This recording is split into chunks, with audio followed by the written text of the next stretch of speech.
स्वयं भगवान, जब भगवान राम रावण का वध करने के लिए गए तो वध करने से पहले उनने आदित्य हृदय मंत्र का पाठ किया और उसके बाद अगस्त ऋषि से लेकर उसके बाद फिर रावण के ऊपर तीर चलाया।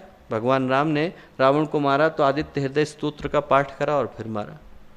जब दशरथ ने श्रवण कुमार के ऊपर तीर चलाया तो शब्दवेदी मंत्र को पढ़ा और फिर चलाया। जब भगवान राम और दशरथ के यहाँ पर भगवान राम का और लक्ष्मण का और भरत का और शत्रुघ्न का आगमन हुआ तो श्रृंगी ऋषि ने उनको आमंत्रण जिस माध्यम से भेजा वो मंत्र के माध्यम से भेजा। चाणक्य ने जब घनानंद को पदच्युत किया तो करने के लिए अथर्ववेद के मंत्रों का पाठ किया, तब जाकर के उसे अपने पद से हटाया।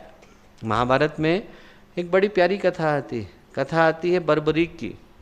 तो बर्बरीक जो है वो महाभारत शुरू होने से पहले भगवान कृष्ण के पास गए और बोले, भगवान इतनी लड़ाई करने की क्या जरूरत है? बोले मैं 3 बाण चलाता हूँ, 3 बाणों में इन सबको ख़त्म कर दूंगा, जितने लोग हैं इन सबको मार दूंगा, आपको किसी को मारने की जरूरत नहीं पड़ेगी। भगवान कृष्ण बोले भाई कैसे? बोले अरे बड़ी साधारण सी बात है। बोले मुझको माँ भवानी का वरदान मिला हुआ है, माँ भवानी ने मुझे वरदान दिया है और वरदान के साथ उनने 3 बाण दिए हैं। बोले यदि मैं मंत्र बोलूं और पहला बाण चलाऊं तो जितने लोग मरने वाले हैं, जिन जिन का आप नाम बोलेंगे उनके माथे पर बिंदी बन जाएगी। और बोले मैं अगला मंत्र बोलूंगा और अगला बाण चलाऊंगा तो जाकर के बाण वहीं लगेगा जहां जहां पर बिंदी है, सब खत्म हो जाएंगे। भगवान कृष्ण ने कहा कि चला करके देखा और भगवान कृष्ण ने कहा कि एक काम करो, ये जो पेड़ है बरगद का पेड़ है, बोले इसमें से जितने सूखे सूखे पत्ते हैं इनको एक बार में गिरा के दिखाओ। तो बर्बरीक ने मंत्र बोला और मंत्र बोल करके एकदम तीर चलाया तो सारे के सारे सूखे पत्तों के ऊपर बिंदी बन गई। वो यदि आप पिक्चरें देखें हॉलीवुड की, तो हॉलीवुड की पिक्चरों में जो स्वॉट वाले आते हैं तो पहले जो है उनकी जाके बिंदी बन जाती है, फिर जाके गोली लगती है। बर्बरीक ने तब 6000 साल पहले बता दिया, तो उनने जो है बिंदी बन गई जाके।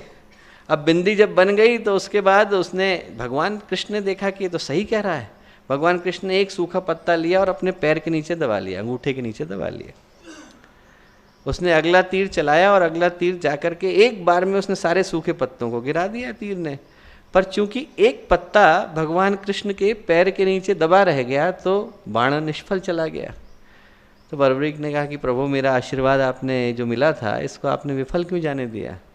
भगवान कृष्ण बोले बर्बरीक तुमसे कोई व्यक्तिगत दिक्कत नहीं थी, पर ये महाभारत लोगों के कर्मों का परिणाम देने के लिए, हर व्यक्ति अपने अपने कर्मों के हिसाब से इसमें दंड पाएगा। तुम एक ही बार में सबको मार दोगे तो प्रकृति की व्यवस्था में जो है व्यतिरेक आ जाएगा, वो मैं नहीं आने देना चाहता।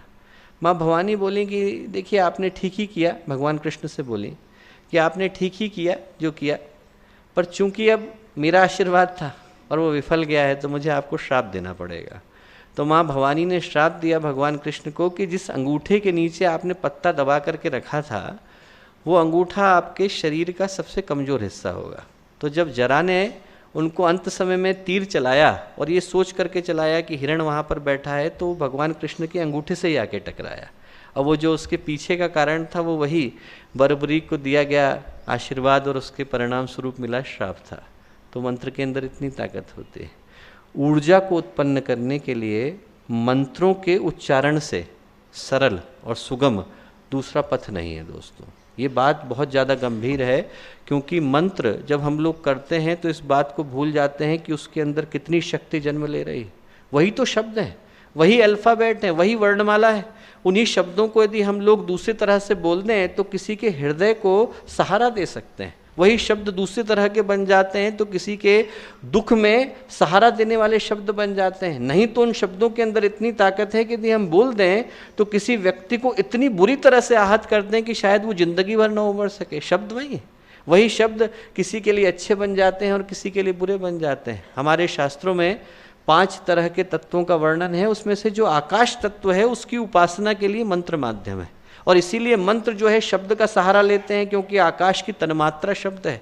और जब हम शब्द बोलते हैं तो ध्वनि भी होती है और ऊर्जा भी निकलती है, आवाज़ भी होती है और ऊर्जा भी निकलती है। वैसे ही जब हम मंत्र बोलते हैं तो उसकी आवाज़ का भी असर आता है, उसकी ध्वनि का भी असर आता है। यदि उन स्थानों पर आप चलाओ जिन स्थानों पर मंत्र बोला जा रहा है तो आदमी की भावनाएं बदलने लगती हैं, आदमी की सोच बदलने लगती है। बहुत प्रसिद्ध प्रयोग उन लोगों ने करके देखा अमेरिका में कि उन स्थानों पर जहाँ पर व्यक्ति अपराधी थे, जहाँ पर व्यक्तियों को दिक्कत थी, समस्याएं थीं और आदमी मानसिक रूप से विक्षिप्तता की स्थिति में था, वहाँ पर एकदम शांति के मंत्रों को चलाया, शांति के मंत्रों को चलाया। तो व्यक्ति जो अपराध करने की सोचते थे, वो व्यक्ति जो दूसरे की हानि करने की सोचते थे, वो लोग धीरे धीरे मन बदल करके तप करने की सोचने लगे, योग करने की सोचने लगे, आध्यात्मिक उत्थान के लिए सोचने लगे। ध्वनि का अपना प्रभाव पड़ता है और ऊर्जा का अपना प्रभाव पड़ता है।